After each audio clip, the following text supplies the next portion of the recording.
is Cristen McMillan. I'm the Public Information Officer for the School District of Indian River County, and I am here today with Stephanie Fonvielle. She's the Recycling Education and Marketing Coordinator for the county, and she's here for a very special reason. Welcome, Stephanie. Thank you, and thank you for having me here today. No problem. So we brought you here today because we are about to launch a recycling program in the district, and I'd just like you to tell us a little bit about that and how everything got started. Sure, absolutely. Well, we're really excited about it.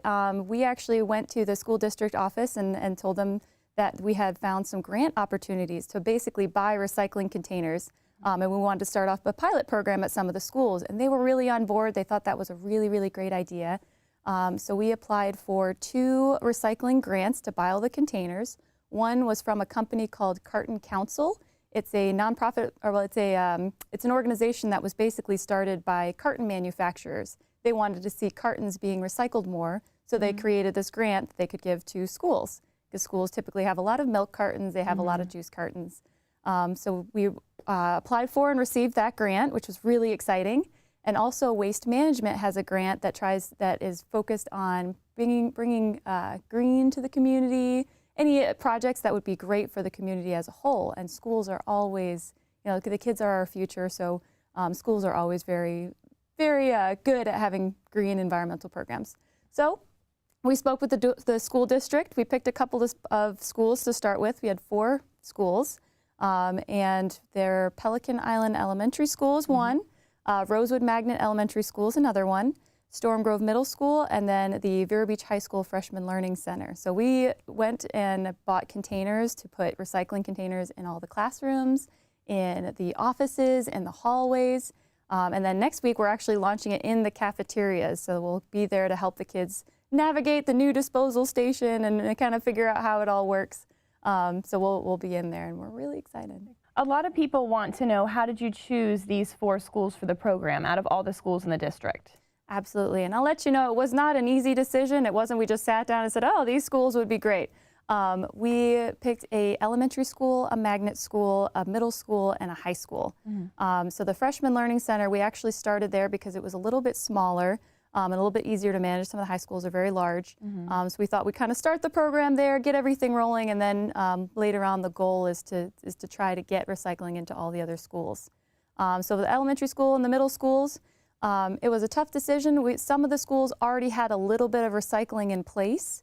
And we had some connections there and some folks that we knew would be very enthusiastic about it. So we were also looking at the location, the size, and also the enthusiasm from the teachers and the principals as well. So it was a tough decision. We worked with the school district to find which ones we thought would be a good place to just get it started. But the hope and the goal is to bring recycling to all the schools in the district. That's the ultimate goal. So it's just a starting point. Right. Well, and I know that at almost all of our schools, we have recycling, receptacles around to be used. But I know that there is one school in particular, Pelican Island, and I think they've kind of hit the ground running with this, and they've actually been doing this for quite a while because they received their Green Apple designation earlier in the year.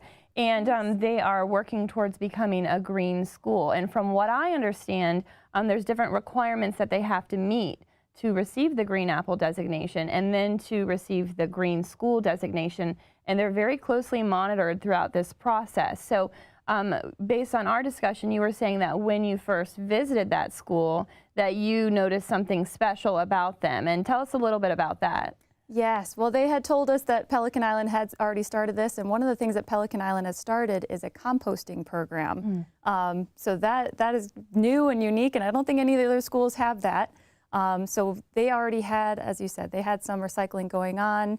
I walked through the classrooms, and essentially each teacher had some form of a recycling container at the school. So we really wanted to give them real recycling containers, the blue containers with the recycling symbol on there. The idea is to kind of make everything uniform and kind of pull everything together. So they had a lot of things that they were doing there, and as soon as I walked into that school and kind of told them a little bit about the program, I had like 5 of the teachers, I had the principal, we went and talked to the custodial staff that day, and after I told them a little bit about what we wanted to do, they actually, as you said, hit the ground running, and they had it up and running that next week in the cafeteria. So that's great. They're doing great things over there. All the schools have really been a joy to work with. For sure. So tell us, when you go into these 4 schools, into the cafeterias, like what will it look like? What will the process look like for the students? Sure. So when you walk in, we're going to have a 5-gallon bucket, and it has a little strainer on the top. This is actually a little unique, and I'm not sure any of the schools have done this before, but that's for their liquids. Okay. So a lot of times when you go to recycle something, if you have, let's say, a soda bottle, and it's half full of soda, well, you can't recycle it with a whole bunch of soda in it. Okay. So those buckets are for them to dump the liquids out. So that's the first thing they'll encounter. They'll dump their liquids out. Then right next to that will be a recycling container. They'll toss their recycling into that container and whatever else they have on their tray. And then at the end is the garbage container. Everything else on there should be garbage. Okay. So it should be pretty straightforward and pretty uniform, but you know, with every change, there's a learning process. Right. So that first week, we're going to have volunteers. We have volunteers from waste management that are going to be coming in to kind of help during that cafeteria process. We have some volunteers from Keep Indian River Beautiful. It's a nonprofit organization around here. We work with them quite a bit. And we also have volunteers from our county office. So of course, I will be there. I will be there the whole time. But I have some other folks from our county offices that are going to be there and help. And then we even have some of our county commissioners and even some of our school board members that are going to be showing up and just kind of helping out the kids a little bit. That's great. And I think it's important too for adults to see the process and learn the process, because I know that it is tricky, like to figure out what goes in what container and what you can recycle and what you can't recycle, and it needs to be emptied and clean. And I know that a lot of the recycling bins now have the stickers that will actually show you, like for when you're recycling at your house, actually show you what can go in there and what can't go in there, and that's helpful. I mean, for me, so for everyone to see the process should be a learning experience. And I know at Pelican Island, since they kind of have a step up on this, and they are composting, they have the biodegradable trays. So that will be like one extra step for them, correct? Yes. So at Pelican, they'll have their buckets. They'll also have a composting container. They'll have their recycling container, their garbage container, and then a container for trays. So they've already kind of started and kind of worked on that. I've actually been at the school and tried to help the kids navigate where things go. And there was a little bit of confusion sometimes, but they're actually getting it. And from what I've heard, it's been getting exponentially better the longer that they do it. So, and those are the elementary school students. So I think our older students too should be really great, and they can even help the younger students as well. So. Right. So throughout this process, there will come a point where we are doing like a data collection, correct? Yes. So can you tell us a little bit about that and what we're looking for? Sure. So we've asked the schools to take a look at the garbage and the recycling dumpsters outside, and just get an idea of how full that is before it's being picked up, because it's a little bit hard to monitor during the cafeteria with all the craziness that's going on. So we didn't have them do any measuring or weighing. Just looking into the dumpster, seeing how full it is, and then we can see if we need to increase the amount of times the recycling is picked up, or if it's being maintained well. But basically the goal is to look to see if the garbage is going down and the recycling is going up. That's what we're looking for, really. Great. So how long will this program last, where we're doing the data collection, more of the formalities with these 4 schools? And after we get to that point, will we be branching off into other schools? What are your hopes for the future of the program? Well, my hopes is after we get it launched, then I'm going to be available, and we'll kind of talk with the teachers and the principals to see what we need to change right away, what's working, how we can shift things around. So I'll be available, but also be coming in and doing some check-ins every couple of months just to see how things are going, if things are going better. So the data collection will probably just be the month of January, maybe February, just to kind of get that idea of how it's going. And then probably at the end of the school year is when we'll go to the district and sit down and say, okay, like what worked, what didn't, how might we be able to spread this to the other schools. So my hope is that we'll spread it to the schools within the next couple of years, but it'll take a while. There are a good number of schools. So we'll sit down with the district at the end of the year and kind of have a discussion of how this program is going to evolve for the future. Great, okay. So next week is when we're launching. That would be the 8th through the 12th of January.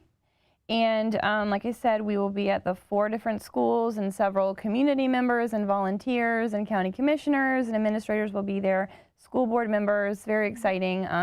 I think it'll be helpful for the kids to see that everyone's there supporting them, and it'll be very exciting for them to experience like this new process. And I hope that, you know, they learn something at school with anything, and they can bring it home too and apply it at their own house. So hopefully we're building a community of young children and people that will, you know, start recycling and continue to recycle into the future. Absolutely. As an educator, one of the things that I always know is that actions speak louder than words. So if I go and tell them, hey, recycling is important, it really, really makes a difference if they have that available to them and they can actually put that into practice and create this habit of recycling, which, as you said, they can bring home to their parents. I can't tell you how many times I've been a vendor at an event and parents will come up to me and they'll point to their child and be like, oh, this is the reason right here that we're recycling. It's very, very true. It's very true. Right. Well, are there any closing points that you have or anything else you'd like to say about the program? Well, just that we're really, really excited about it. I can't wait to get this started, and I'm so excited to actually see all the kids. They're really cute when they come up to you and they have their little tray and they just stare at you and you get to help them figure it out. You just feel like you're making a difference. So it's wonderful, and I'm sure throughout the year, if parents or any staff members want to help out, I'm sure throughout the year they probably would love to have volunteers come in. Yeah. So if you're interested, contact your school, see if they'd be interested. Right. I'm sure it'd be a great opportunity to have parents and family members come into the school for some volunteer hours and just to see the process and be with their student. Yeah. So if anyone in the community has questions about recycling, who can they contact? They can contact me. I'm at the county landfill office. Okay. You can go on to ircrecycles.com. That's our county website. We have a lot of recycling information on there. We have a lot of upcoming recycling events, and also the contact numbers and everything. I can never remember numbers, but great. ircrecycles.com. That's your place to go. Awesome. Okay. Well, thank you so much for being with us today, and thank you everyone for tuning into Community Corner. Again, I'm Cristen McMillan, your host and Public Information Officer for the School District of Indian River County. Have a great day.